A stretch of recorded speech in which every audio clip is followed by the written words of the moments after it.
You know, we always look at our members, but we also have to look at our leader.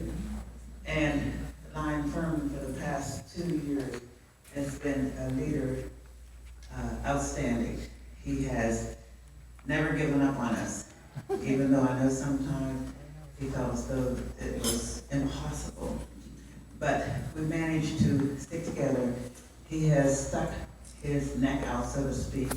He has come forward in need and what have you.